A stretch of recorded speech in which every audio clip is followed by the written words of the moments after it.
Hello students, welcome to my channel curiosity education. बच्चों, हम लोगों ने लास्ट वीडियो में क्या देखा था? हम लोगों ने लास्ट वीडियो में डाइलेक्ट्रिक कांस्टेंट के बारे में स्टडी किया था, रिलेटिव परमिटिविटी के बारे में स्टडी किया था, पोलराइजेशन डेंसिटी क्या होती है डाइलेक्ट्रिक की, उसके बारे में डिस्कशन किया था। तो आइए इसी डिस्कशन को हम थोड़ा सा और आगे लेकर चलते हैं और जो छोटी थोड़ी सी टर्म्स हैं उनको हम लोग स्टडी करते हैं। देखिए, हमने ये देखा था कि सपोज करिए कैपेसिटर है, ओके, लेट्स से ये कैपेसिटर है, तो इसके कारण क्या होगा? एक इलेक्ट्रिक फील्ड होगा ई नॉट, और उसकी वैल्यू कितनी होगी? Sigma upon epsilon naught. ठीक है ना, where sigma is surface charge density. ठीक है, ये कैसे आती है वैल्यू? ये हमने जब पैरेलल प्लेट कैपेसिटर का डेरिवेशन किया था तब हमने निकाला था कि यहां पर इस रीजन में जो इलेक्ट्रिक फील्ड की वैल्यू आएगी वो सिग्मा अपॉन एप्सिलॉन नॉट आएगी। ठीक है ना, और कैसे आई थी मैं आपको जस्ट कोई रीजन बता देता हूं। इसके कारण क्या होगा? सिग्मा अपॉन 2 एप्सिलॉन नॉट, और इसके कारण क्या होगा? इसी डायरेक्शन में आपको मालूम इलेक्ट्रिक फील्ड जो है वो प्लस चार्ज के लिए अवे होता है और नेगेटिव चार्ज के लिए टूवर्ड्स नेगेटिव चार्ज होता है। तो दोनों की डायरेक्शन सेम है तो दोनों एडअप हो जाएंगे। ठीक है, और ये कितना हो जाएगा आप देखिए इसको, 2 सिग्मा अपॉन 2 एप्सिलॉन नॉट, तो 2 से 2 कट गया, तो कुल मिला के सिग्मा अपॉन एप्सिलॉन नॉट यहां पर इस रीजन में इलेक्ट्रिक फील्ड आएगा। ओके, मैं इसलिए आपको बता रहा हूं क्योंकि हम इसका यूज करेंगे अभी, तो आपको ऐसा ना लगे कि ये आउट ऑफ द ब्लूज हम कहां से लेकर आ गए। ठीक है ना, फिर हमने क्या करा कि हमने यहां पर इस रीजन में एक डाइलेक्ट्रिक स्लैब डाल दिया। ओके, लेट्स से ये मेरा एक डाइलेक्ट्रिक स्लैब है।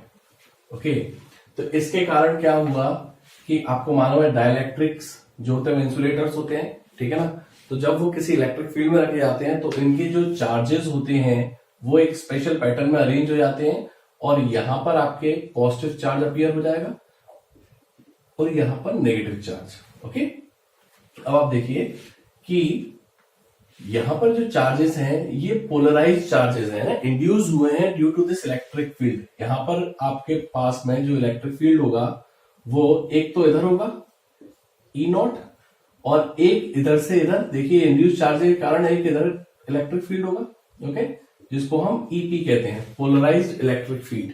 ओके, सो जो नेट इलेक्ट्रिक फील्ड होगा इस रीजन में, जिसको हम ई लिखते हैं, that will be E naught minus EP. ये सारी बातें हम लोग डिस्कशन कर चुके हैं इन सभी टॉपिक्स पे। मैं जस्ट क्विक रिवीजन करवा रहा हूं सो दैट मैं भी जो आपको नया टॉपिक इंट्रोड्यूस कर रहा हूं वो आपको कनेक्टेड फील हो। ये सारी चीजें हम लोग प्रीवियस वीडियो में डिस्कस कर चुके हैं। आपको अगर नहीं समझ में आ रहा है यहाँ पर तो प्लीज आप उस वीडियो को रेफर कीजिए, क्योंकि यहाँ पर तो मैं बहुत शॉर्ट में आपको जस्ट एक क्विक रिवीजन दे रहा हूँ, वहां पर हमने उसको अच्छे से डिटेल में स्टडी कर रखा है। ओके, सो इलेक्ट्रिक फील्ड जो होगा इसके अंदर वो होगा E naught minus EP. Okay, so ये इलेक्ट्रिक फील्ड है इनसाइड डाइलेक्ट्रिक। ठीक है, where EP is electric field due to polarisation. ये जो पोलराइजेशन हुआ है इस एक्सटर्नल के कारण वो वाला है। ठीक है, अब देखिए, अगर इस डाइलेक्ट्रिक के अंदर इलेक्ट्रिक फील्ड जो हमारा रिजल्टेंट इलेक्ट्रिक फील्ड है वो बहुत ज्यादा बड़ा नहीं है, तो इसके अंदर जो पोलराइजेशन होगा, जो पोलराइजेशन डेंसिटी होगी, आप बोल सकते हैं वो डायरेक्टली प्रोपोर्शनल होगा इलेक्ट्रिक फील्ड के। ठीक है, अगर इलेक्ट्रिक फील्ड जो है इसके अंदर वो बहुत ज्यादा मैग्नीट्यूड का नहीं है, बहुत ज्यादा बड़ा नहीं है, तो जब हम ये प्रोपोर्शनलिटी के साइन हटाते हैं तब एक प्रोपोर्शनैलिटी कांस्टेंट आता है और वो हम लिखते हैं ऐसे, एप्सिलॉन नॉट। आपको पता ही है।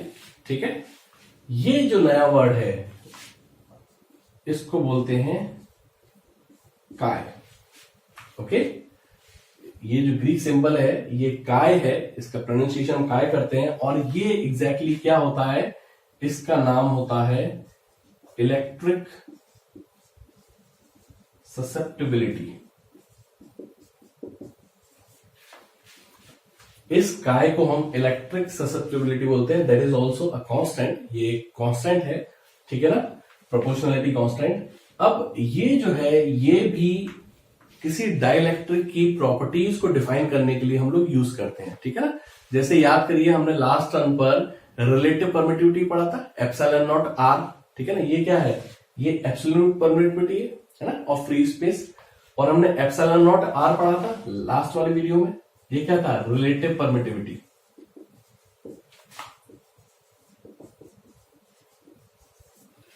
ठीक है ना, ये भी डाइलेक्ट्रिक के नेचर को एक्सप्लेन करने के लिए हम लोग यूज करते थे। लाइकवाइज यहाँ पे जो काय है जिसको हम इलेक्ट्रिक ससेप्टिबिलिटी बोलते हैं, ये भी डाइलेक्ट्रिक के नेचर को ही स्टडी करने के लिए हम लोग यूज करते हैं, है ना।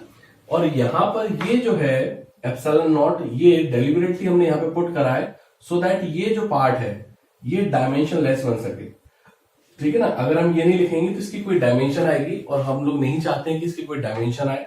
सो we just wanted to make it dimensionless, इसलिए हमने इसमें एक और एक्स्ट्रा कांस्टेंट ऐड करा सो दैट ये कंबाइनली अपने आप इस पूरे फैक्टर को एडजस्ट कर सकें। ओके, सो इलेक्ट्रिक ससेप्टिबिलिटी अगर आपसे कोई पूछता है तो आप बोल सकते हैं कि it is basically constant of proportionality which determines the nature of dielectric. ठीक है, इसके बारे में बहुत ज्यादा डिटेल डिस्कशन आपके सिलेबस में नहीं है, तो अपन भी यहाँ पर ज्यादा डिस्कशन नहीं करेंगे। आपको सिर्फ उसको एक वन लाइन में आपको उसको डिफाइन करते आना चाहिए कि it is basically constant of proportionality and it determines the nature of dielectric. ठीक है, और अगर मैं थोड़ा सा एक्स्ट्रा डिस्कशन अगर ले जाऊं तो अगर ये कांस्टेंट है किसी डाइलेक्ट्रिक के लिए, इफ दिस काय इज कांस्टेंट, तो आप बोलेंगे जो डाइलेक्ट्रिक है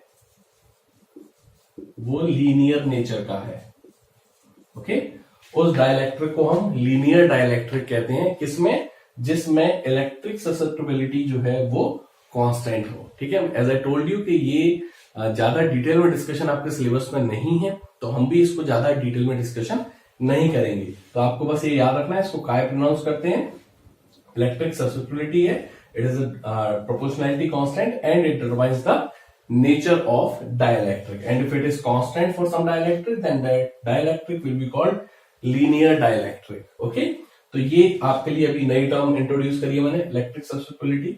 अच्छा, लास्ट टर्म में याद करिए हमने डाइलेक्ट्रिक कांस्टेंट को स्टडी किया था, है ना, जिसको हमने कप्पा से लिखा था स्मॉल की, और उसकी वैल्यू कितनी आई थी अगर आपको याद हो तो? ये आई थी original electric field upon new electric field. ठीक है ना, या फिर electric field in outer region upon electric field in dielectric region. ठीक है ना, ये वैल्यू हम निकाल चुके हैं। एज आई टोल्ड यू कि यहां पर मैं सिर्फ इन चीजों को इंट्रोड्यूस कर रहा हूं सो दैट हमको जब इनकी जरूरत पड़े तो हम यहां पर यूज कर सकें। आपको नहीं समझ में आ रहा है तो प्लीज इससे पहले वाला जो वीडियो है उसको रेफर कीजिए, आपको ये सारी चीजें क्लियर हो जाएंगी। ठीक है, तो अभी हमने क्या नई चीज पढ़ी? ये चीज नहीं पढ़ी कि इलेक्ट्रिक ससेप्टिबिलिटी जो होती है, जिसको हम काय कहते हैं, वो क्या होती है।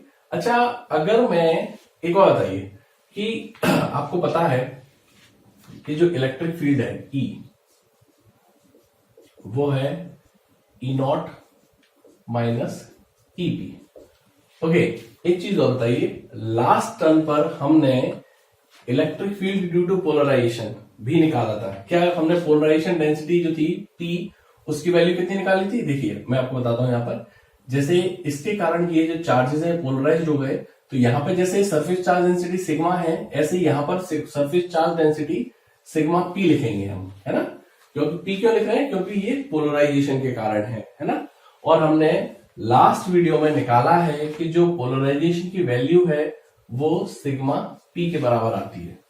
ठीक है ना, polarisation density equals to surface charge density due to polarisation. Okay, ये भी हम लोग लास्ट वीडियो में निकाल चुके हैं। ओके, अब हम यहां पर डायरेक्ट यूज करेंगे। अब देखिए E इक्वल्स टू होता है E0 माइनस EP। कहां से लिखा मैंने? ये यहां से लिखा।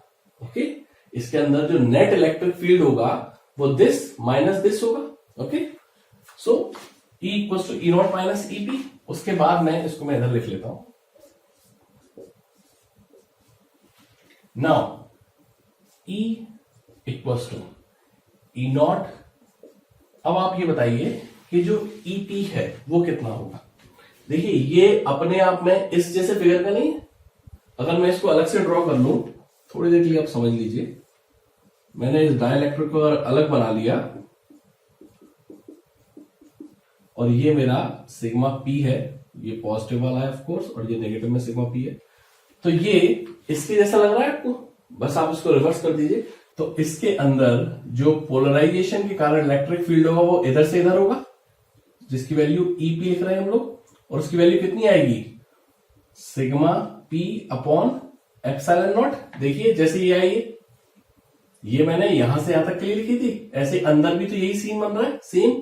तो यहां पर जो ये वैल्यू होगी EP, वो sigma P upon epsilon not होगी, ठीक है ना, सरफेस चार्ज डेंसिटी। ये वैल्यू अब मैं यहां पर पुट करने जा रहा हूं। तो EP की वैल्यू जो है वो sigma P upon epsilon naught है। Okay, sigma P upon epsilon naught. और यहां पर देखिए आप जरा कि सिग्मा P को हटा के मैं P लिख सकता हूं, तो ये E नॉट चल रहा है, E equals to E naught minus P upon epsilon naught. ये मैंने यहां से इस रिलेशन से लिख दिया जो कि हम लास्ट वीडियो में निकाल चुके हैं। नाउ अब P की वैल्यू देखिए जरा, P की वैल्यू में ये लिख सकता हूं E not x, E not काय इलेक्ट्रिक फील्ड, तो मैं यहां पर वही लिखने जा रहा हूं। तो E equals to E naught है, और ये हो जाएगा आपका epsilon naught chi into electric field. Okay, और एक नीचे एप्सिलॉन नॉट चल ही रहा है, तो क्या होगा, ये इससे कट गया। So this is E equals to E naught minus chi into electric field. Now अब आप अगर इस पूरे एक्सप्रेशन को अगर आप E इलेक्ट्रिक फील्ड जो है उससे डिवाइड कर दें, तो देखिए जरा क्या होगा। मैंने यहां पर भी इलेक्ट्रिक फील्ड से डिवाइड करा, मैंने यहां पर भी इलेक्ट्रिक फील्ड से डिवाइड करा, और यहां पर भी इलेक्ट्रिक फील्ड से डिवाइड करा, तो ये कट गया, ये भी कट गया। तो ये हो गया 1 equals to E naught by E minus chi. ठीक है ना, बहुत ज्यादा कुछ टफ नहीं कर रहा हूं मैं, सिंपल मैथमेटिक्स का यूज करता जा रहा हूं, वैल्यूज बस रिप्लेस करता जा रहा हूं। ये सारी वैल्यूज मैंने यहां पे इसलिए लिख रखी है सो दैट आप उनको रेफर कर सके। ओके, सो अब ये कट गया। अब देखिए जरा E नॉट अपॉन E क्या है, E नॉट अपॉन E क्या है, डाइलेक्ट्रिक कांस्टेंट। याद रखिए ये क्या है, ये डाइलेक्ट्रिक कांस्टेंट है। ओके, तो मैं इसको हटाकर ये लिख सकता हूं kappa, so 1 equals to kappa minus ये, ठीक है। तो इसको अगर मैं इधर ले आऊं तो मैं बोल सकता हूं कि डाइलेक्ट्रिक कांस्टेंट जो होगा 1 प्लस इलेक्ट्रिक ससेप्टिबिलिटी के बराबर होता है। तो ये आपको एक रिलेशन मिल गया between dielectric constant and electric susceptibility के बीच में क्या रिलेशन होता है। तो ये याद रखिएगा, ये रिलेशन भी इंपॉर्टेंट है आपके, क्योंकि अब आपको मालूम है कि एमसीक्यूज चालू कर दिए उन्होंने क्वेश्चन पेपर में पूछना। तो एमसीक्यूज में ये छोटे छोटे जो क्वेश्चंस हैं वो बिल्कुल बहुत अच्छे तरीके से फ्रेम किए जा सकते हैं। तो it must be clear to you. तो हमने अभी क्या क्या सीखा, हमने एक तो ये सीखा कि इलेक्ट्रिक ससेप्टिबिलिटी क्या होती है, फिर हमने डाइलेक्ट्रिक कांस्टेंट और इलेक्ट्रिक ससेप्टिबिलिटी में क्या रिलेशन होता है इसको स्टडी किया। आई होप आपको ये बहुत अच्छे से समझ में आया होगा। एंड ये सिंपल से जो कॉन्सेप्ट्स हैं यही आपको सबसे ज्यादा परेशान करते हैं अगर ये टाइमली क्लियर नहीं होते हैं। Okay, so if you like this video then please like, share and subscribe to our channel. Press the bell icon to get the latest notifications. Thank you.